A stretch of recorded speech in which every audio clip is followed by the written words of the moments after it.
San Francisco has been crowned the best city in America for Filipino food, but there's a debate going on, so let's see if the Filipinos on the internet agree. Yeah, long story short, Andrew, there was a website called Price of Meat that showcased the best 20 best cities for Filipino food in America. The top 10 went SF, Chicago, LA, New York, Seattle, Las Vegas, San Diego, Honolulu, San Jose, and Houston in the top 10. The rankings were based on factors such as number of Filipino restaurants, food award nominations, presence of Jollibee fast food locations, and overall enthusiasm for Filipino cuisine in East Metro area. Andrew, this sparked a couple debates in the comments section. High end versus low end, home style versus hipster elevated chef. What's for the community? What's not for the community? Does a certain immigration wave with a certain set of experiences get a gatekeep anything? All right, everybody, we're going to get into it. Please hit that like button and check out other episodes of the Hot Pot Boys. We are getting into some Asian food talk.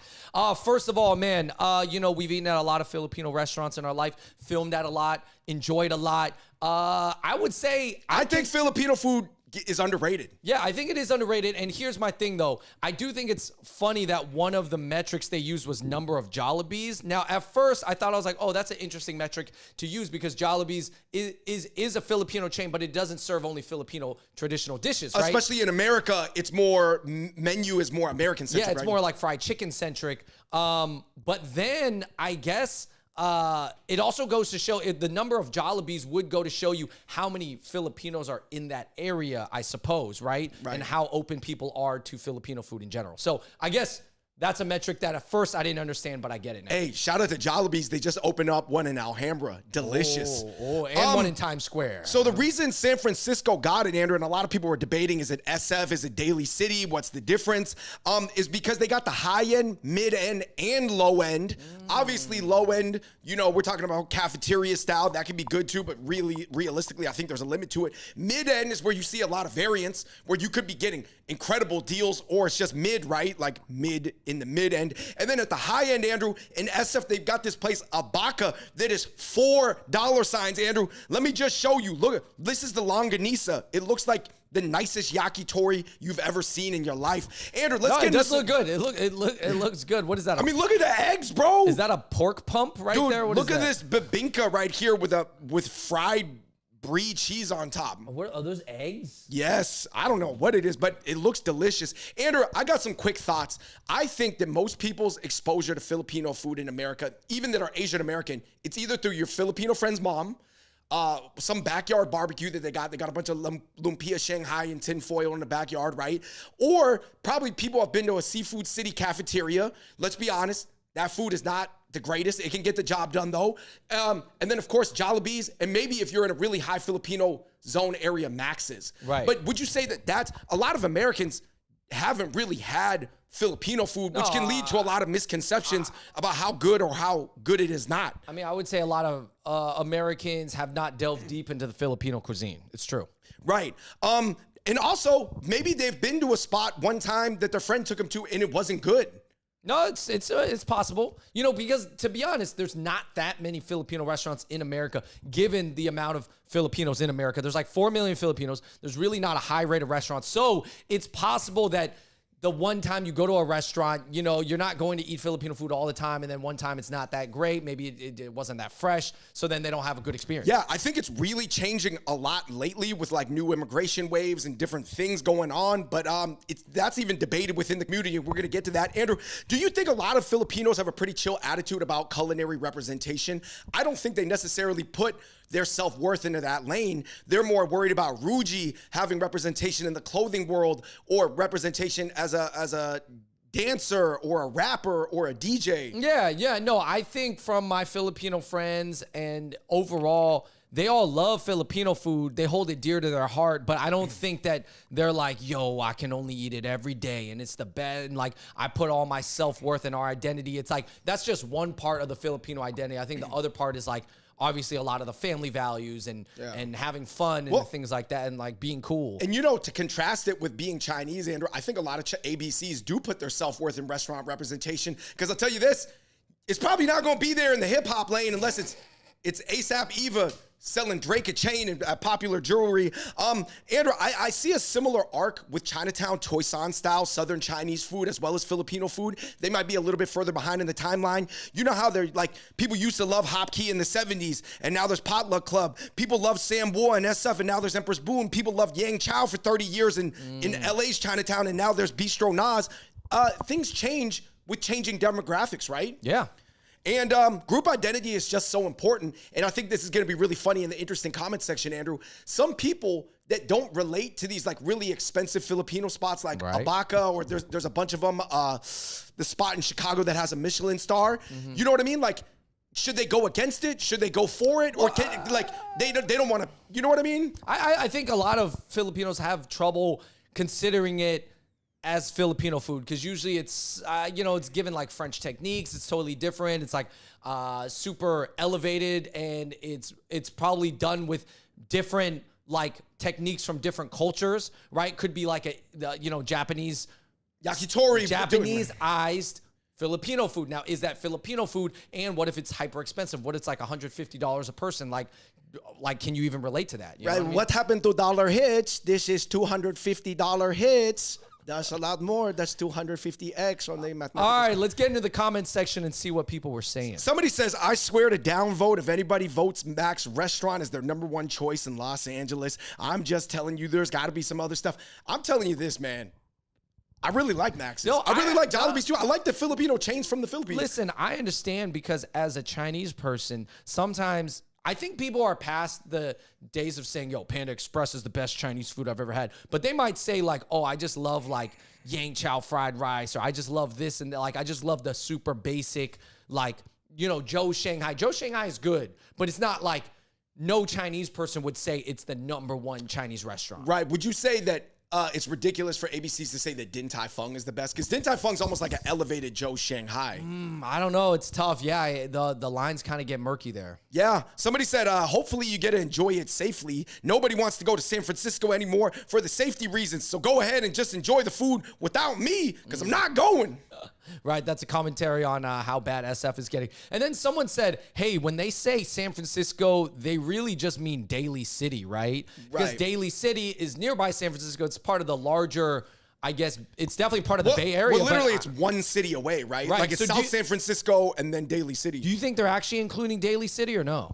I actually think they are. Oh. I think they are. I don't know, but Abaca, this like $4 spot for like rich Filipinos or rich tech bros or whatever, that's like in the city. Oh, okay. Yeah. Anyway, guys, like we said, man, it depends on like your own experience. I think sometimes Asian Americans, Andrew, we grow up in like a slice of our own culture, but we think that's the totality of our culture. Right. Because we don't ever want to think that we only know the ear of the elephant. Right. I mean, I think a lot of people, they grow up eating their, Lola's cooking, and that is probably really good food, to be honest. But then they compare every single other dish that they've ever had only to that. Right. And it's never going to beat your Lola's cooking on a per dollar cost basis, because that was $0. Because she loves you and she's pouring love into the food. It's very hard to beat that food. But Lola's also not running a restaurant. Somebody said, so is this trendy Filipino food or authentic? Because there's no way in hell Hawaii is that low with all the Filipinos we have here. Hawaii actually has more Filipinos than San Francisco. Lots of Filipinos, but not a lot of Filipino restaurants. Even Hawaii, they all cook at home. Someone said, fair point. The homemade potluck food is better than any Filipino restaurant at all. Oh, okay. I'm going to say yes and no. I could see this being true for many decades, but I'm telling you, in 2023, the way the diaspora is changing, guys, like I would never, dude, listen, I've been to a lot of Chinese restaurants, Andrew. Mom and dad ain't cooking on that level. Nah. Yo, someone was shocked that Chicago was ranked so high. David, did this throw you off? Because I know the West Coast. I wouldn't have been surprised if it was LA or San Francisco or even Seattle in the top 3, obviously Honolulu. But Chicago, the Midwest? You know what it is? They have this one restaurant called Kasuma that is got a Michelin star. And it's the only Michelin-starred restaurant in Michelin history. So you mean it's only the only Filipino restaurant? So to this point about the previous comment, like we said, we got the homestyle crowd arguing against the Michelin or like James Beard Award crowd. Right. And I'm just like, man, it's tough because I think they're both valid because if the chef is from the Philippines or the chef is Filipino-American, it should still count within the canon of authentic Filipino food. Right. But it's like a different sector. But both sectors are valid. Somebody said, no way Seattle beats Las Vegas, San Jose, or Honolulu. I'm going to argue against this, Andrew. This is all the photos of Filipino food you can get within like 10 minutes driving of our hometown. So as you can see here, Andrew, you got porchetta, you got malasadas, you got ube pancakes, you got bistec. And then, of course, as far as like ultra elevated stuff, Seattle has it too. But I do think this list, to your point about Kasuma and Chicago, Andrew, is more weighted in favor of places that won awards. But who controls the awards? Right. And what's award winning? I mean, a lot of obviously James Beard and Michelin, they want to give awards to usually higher end restaurants, fine dining. That's usually who they give it to versus the mom and pop spots that maybe their systems are really good or the food is really good, but maybe inconsistent. You know? For me, I more value what this guy named whose name is James and he has a beard. I value his opinion more than James Beard. I think I don't think it's wrong for people to question those restaurants, but I do think because you have to value yourself. I do think you need to try some of them. And I do think if you love Filipino food, if you're Filipino or you're just someone, or if you're not Filipino and you love Filipino food, and you have the opportunity to go to one of the best Filipino restaurants, maybe in the world, right? Given the ranking, then you should try to go. And just so we can draw this to a more relatable level, Andrew, this argument's been going on in Chinatown for like the past decade or so, right? Right. Like in terms of the old guard, like Choisan people who built up Chinatowns, arguing maybe for, like some people are with it, but some people go against a place like Potluck Club. But is it because a lot of people, when they think of fine dining, they don't see their culture in fine dining? Right? Like some people don't. No, they can't imagine it, Some right? people don't see their cuisine or their type of food in a fine dining setting. And they're like, oh, well, if it's in a fine dining setting, it's probably for white people. Is that gatekeeping almost in a, not saying downward mobile way, but in a downward way? Where you can't see your cuisine presented in an upward way? Or is it because the previous attempts to upwardize a cuisine have made it inaccessible or inauthentic? It's possible, man. You guys let me know in the comments down below what you think. I just think this. In 2023, the chefs are doing a better and better job of making it high-end while keeping it authentic. Right. Somebody said, I love me some Filipino pek juice from Daly City. I don't even know what that means, but that sounds like a crazy comment. Somebody said there's an opportunity for any entrepreneurial Phil-Am folk to bring Filipino food to the masses. Filipino restaurants are underrepresented given their population. Yeah, I do think there's a great opportunity, right? To bring it to the masses. And like I said previously, I think, you know, it's crazy to say, but like chicken adobo and lumpia are the best places to start. Yeah. I mean, I think there should be, I don't see if is there an issue if there's more Max's? I think Max's does a pretty good job. Obviously, I love Jollibee's too, but Max's obviously containing more traditional Filipino dishes. What if there was more Max's? Does that count? Because that's a fast casual kind of, you can sit down, but it's not overly formal. But yeah, I mean, of course, there's different layers. You got the dollar hits, the skewers and everything. So I don't know. There's a lot to work with there. This is from a Filipino person who's doubting their own cuisine, guys. Like I said, not my words. Somebody said, everybody can say their cuisine is one of the best, but is it really that good? Sri Lanka is going to say their food is good. Indonesia is going to say their food. Somalia is going to say that their food is good. Ireland is going to say their food is good. But look at it. Good cuisine isn't defined by local people, but by the consumption of others. There are three main points where Chinese, French, Japanese, Thai, and Italian food are the same because they look good, they taste good, and you can just pick randomly from the cuisine and find a good dish. Unfortunately, I just don't think the Filipino food has those 3 points. So this is somebody like Anna, you know, I guess loving being Filipino, but also being brutally, what they view as brutally harsh with their own people. Right. Yeah. I mean, we made a whole video about why Filipino food is not more popular. You guys can watch it in the link down below. There was another comment, finally, I'll end with this, Andrew, talking about how Filipino food is such a mixture of different things. It's a mixture of ancient Indonesian, maybe minus the spices, a lot of influence from Spain, a lot of influence from southern Chinese food, the Pacific Islands, specifically the Hokkien, Fujian region of China. Right. And I think that's what makes it so variable, right? When you have so many different influences, you could find a restaurant that leans more into the Spanish side, that leans more into the Chinese side, that leans more into the Filipino, like indigenous side. Exactly. I mean, I just think like, obviously Filipino food is going to gain more and more popularity. I can already see it because I think things like ube are getting really popular. Yo.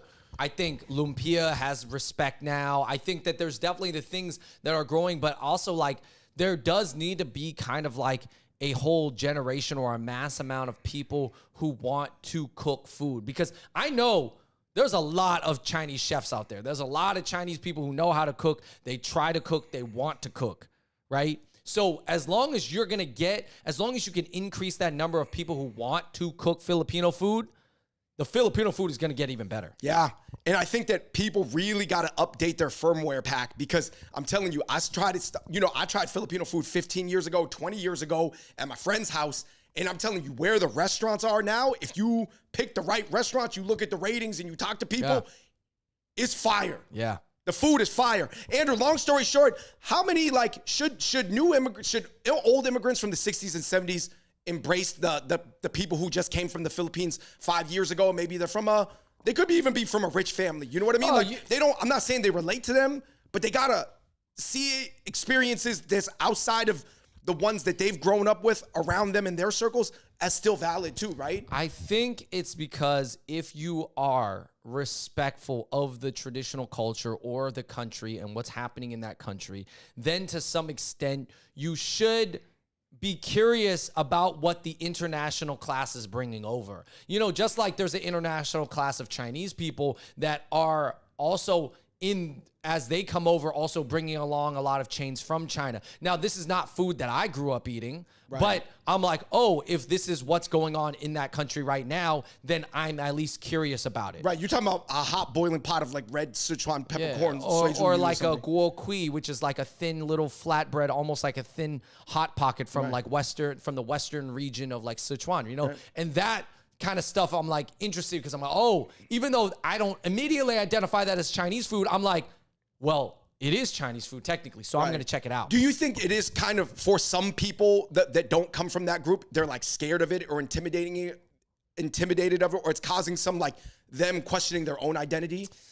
Because they're like, man, I thought I was the most Chinese guy. I know everything Chinese. I grew up eating siomai. I grew up eating these things. And then now there's like 7,000 other dishes that enter the lexicon, and you're like, I don't know. I got to try those now. I don't know if I can. I don't know, man. You guys, I don't know I don't really have a good answer for that. But let me know in the comments down below what you guys think, because like, I guess as Filipino food does get more popular, there's going to be more super high-end, elevated, French-trained, hipster, expensive Filipino restaurants that may or may not be for the community. And this is what people don't like. And I feel like a lot of Filipinos out there could probably agree with this, that they're like, I don't see those Filipino restaurants as for the community. Ruji goes there though. Ruji from Ruji. Maybe. Ruji, he hasn't posted. But that's the type he would go to. Maybe, yeah. Yeah, maybe. Yeah. I'll say this though, like shout out to Kraken Kanji in Seattle, because I know that it's funny because kanji comes from China originally, right? But it turned into arroz caldo in the Philippines, and Kraken Kanji is a bunch of Filipinos that did some crazy dope stuff with kanji. It's delicious. They got a whole thing going on in Seattle, so that's why I think Seattle deserves its place on the list. All right, everybody, let us know if you agree with this list, and